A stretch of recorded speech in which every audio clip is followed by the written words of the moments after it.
Hello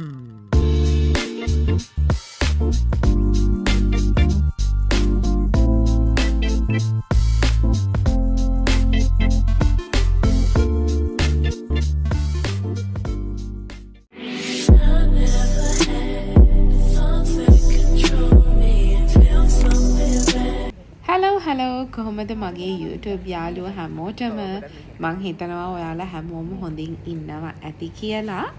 අපි දෙන්නත් ගොඩක් හොඳින් ඉන්නවා. ඉතින් පොරොන්දුන විදියට ආමේනියා vlog series එකේ තව vlog එකක් ගේන්න තමයි මේ හදන්නේ. ඇත්තටම මේ vlogs ටික edit කරගන්න නම් මට ගොඩාක් කාලයක් ගියා. මොකද අපේ තියෙන ඉදිනදා වැඩත් එක්ක ඇත්තටම මට YouTube එක ගොඩාක් අතපසු වෙනවා. නමුත් මම කොහොම හරි try කරනවා මට පුළුවන් හැම වෙලේම වීඩියෝ එකක් edit කරලා ඔයාලට upload කරන්න. මේ vlog එකෙන් මම ඔයගලන්ට ගේන්නේ අපි ආමේනියාවල 4 වෙනි දවස ගත කරපු විදිය. ඉතින් දිගටම vlog එකත් එක්ක ඉන්න අපි ආමේනියාවල මොන වගේ දේවල්ද 4 වෙනි දවස වෙද්දි කරේ කියලා මේ vlog එකෙන් මම ඔයගලන්ට ගේනවා.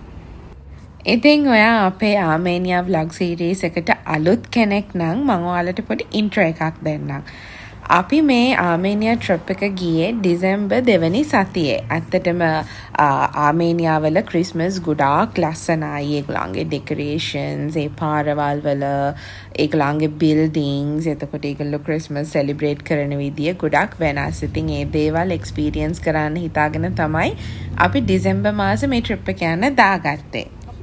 දැන් නම් ට්‍රිප් එක ගිහිල්ලා ඇවිල්ලත් මාස 6කට කිට්ටු වෙන්න එනවා. නමුත් vlogs ටික නම් මට තාම හරියට දාගන්න බැරි වුණා. මම කොහොම හරි try කරනවා ඉක්මනට මේ ආමේනියා vlog series එක ඉවර කරන්න. ඉතින් අද දවසත් අපි දෙන්න plan කරගෙන ඉන්නේ යෙර්වන් city එක explore කරන්න. මුලින්ම අපි දෙන්න මෙන්න මේ ලස්සන church එකට ආවා. ඒක මොන වගේද කියලා බලන්න.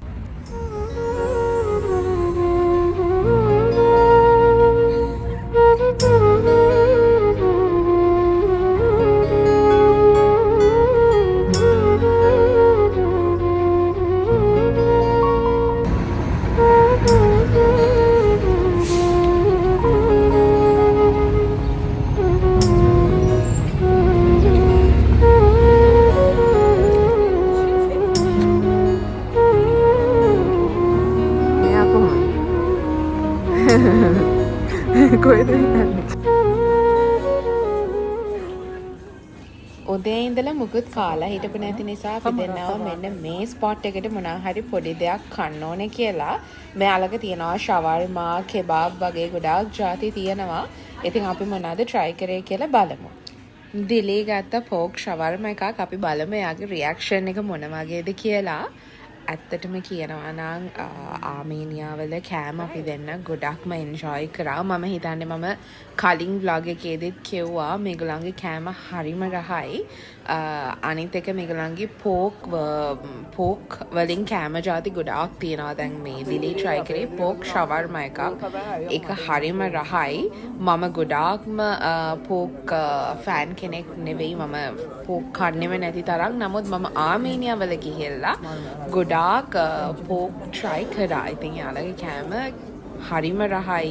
ඒගොල්ලන්ගේ මීට් වර්ග හරිම ෆ්‍රෙෂ්. ඉතින් ඔයාලා යනවා නම් අනිවාර්යෙන්ම අමතක නොකර මෙන්න මේ ප්ලේස් එකෙන් ඒගොල්ලන්ගේ ෂවර්මා try කරන්න.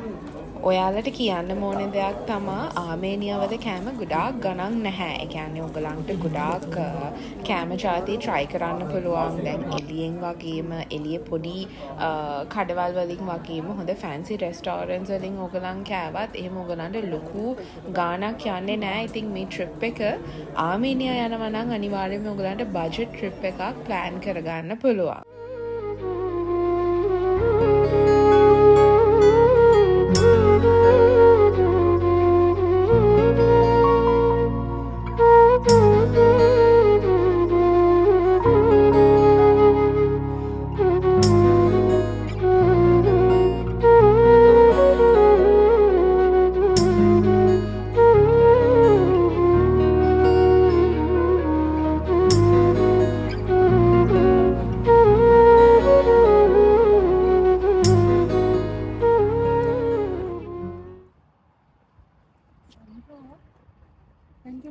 හරි හරි හරි.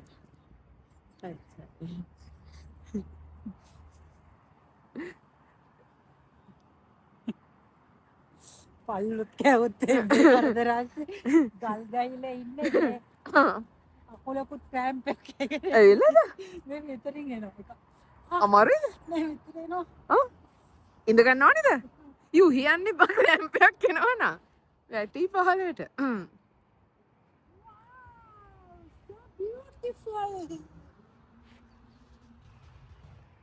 අර යතන ඉන්නවා.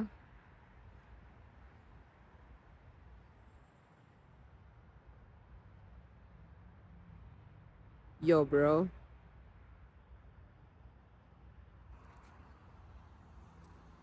අපි දෙන්න දැන් ඇවිල්ලා තියෙන්නේ මදාමේනියා මොනියුමන්ට් ස්ටැචුව එක බලන්න. මේක හදලා තියෙන්නේ සිටි එකේ ටිකක් උස් තැනකින්. ඉතින් අපිට ටැක්සි එකක් අරගෙන වෙනම එන්න වුණා මෙන්න මේ ලොකේෂන් එකට. ඉතින් මේ ඒරියා එක උස් තැනකින් තියෙන නිසා ගොඩාක්ම සීතලයි. අපි දෙන්නට මේ වෙලාවේදී අපි දෙන්න නිකන් ෆ්‍රීස් වෙලා වගේ හිටියේ. එච්චරට සීතලක් දැනුණා.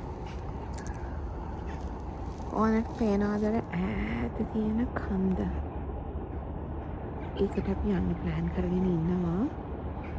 මම පේන කන්ද ඇත්තරම කැම් එකට ගන්න බෑ. මන් දන්නේ ඒක පේන්නේ නැත්තේ කියන වීඩියෝ එකට යනකොට මේ මාර ලස්සනයි මෙහෙම බලද්දි.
ඇඟිලි ටික දැනෙන්නේ හරක උවාගත්තේ බෝ වරේ.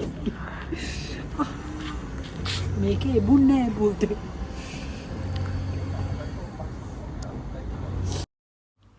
ආමේනියාවල මේ වගේ කොෆි මැෂින්ස් ගොඩාක් කොමන්. ඕගලන් යන ඕනම තැනක ඕගලන්ට මේ වගේ කොෆි මැෂින්ස් හොයාගන්න හරිම ලේසි. ඉතින් ඒක අපිට ගොඩාක් කන්වීනියන්ට් වුණා. මොකද එළියේ තිබ්බ සීතලත් එක්ක අපිට නිතර අපි කැෆේස්ම හොයාගෙන ගියේ නෑ. අපිට මේ වගේ මැෂින්ස් වලින් එවලට බීලා පොඩ්ඩක් වෝම් වෙන්න පුළුවන් වුණා.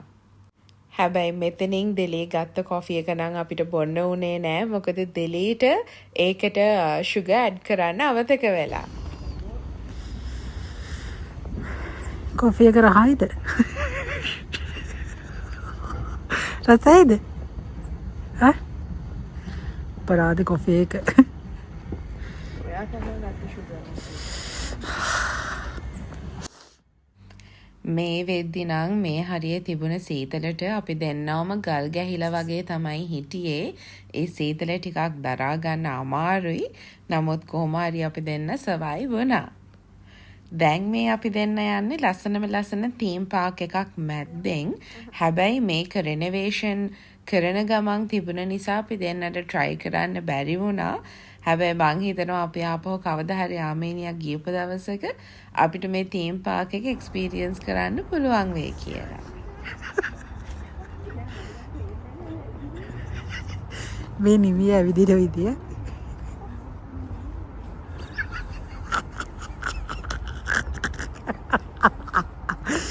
අයියෝ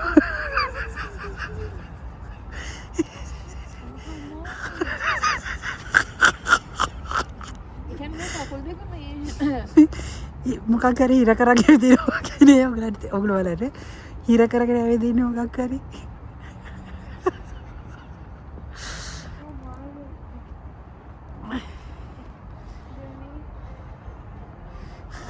ඩෝනට්ස් කන්න අරන් යන්නකෝ මොකද අර අරකට යන්නේ ඇති.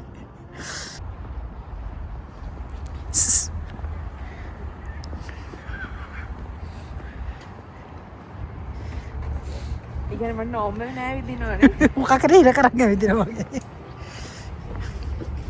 ඉතින් මම නොන්ඩිත් ගහනවා. මම තනිකරම ෆ්‍රීස් වෙලා තියෙනවා. නෑ අපිට මොකද දාගෙන යන්නේ.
You're gonna high ball.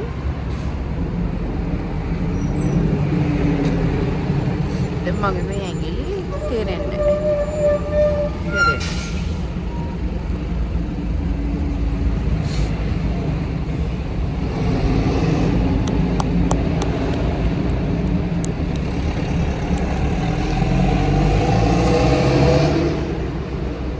මම හිතන්නේ මට හරියන්නේම tropical country එකක් තමයි. මට හරියන්නේ නැහැ. මට සීතල රටක් හරියන්නේ නැහැ. මොනවානේ මට මේ ඇඟිලි කිසිම දෙයක් තේරෙන්නේ නැහැ. වැනුවක් තේරෙන්නේ නැහැ. මට කිසිම දෙයක් තේරෙන්නේ නැහැ. මම ටැක්සි එක ගෙනගන් ඉන්නේ. ටැක්සි එකක් නැහැ.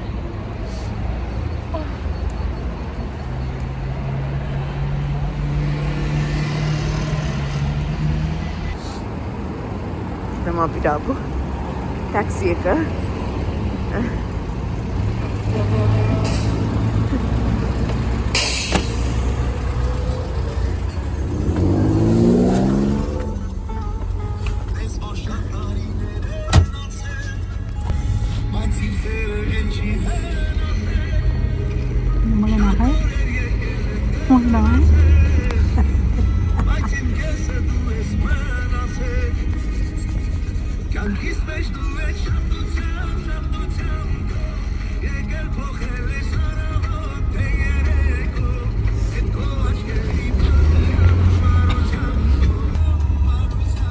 Embassy of United States.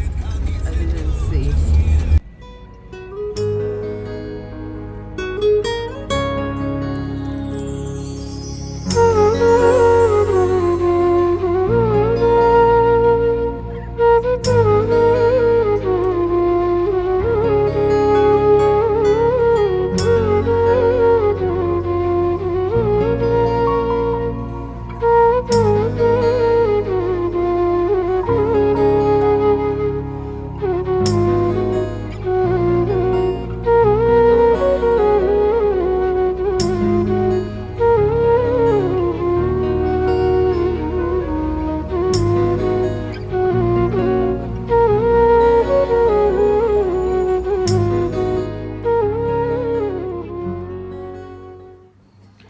උදේ ඉඳලා අපි එඩ්වාන්ස් සිටි එකේ එහෙට මෙහෙට ඇවිදලා දවස ගෙවනවා තේරුණේවත් නැහැ.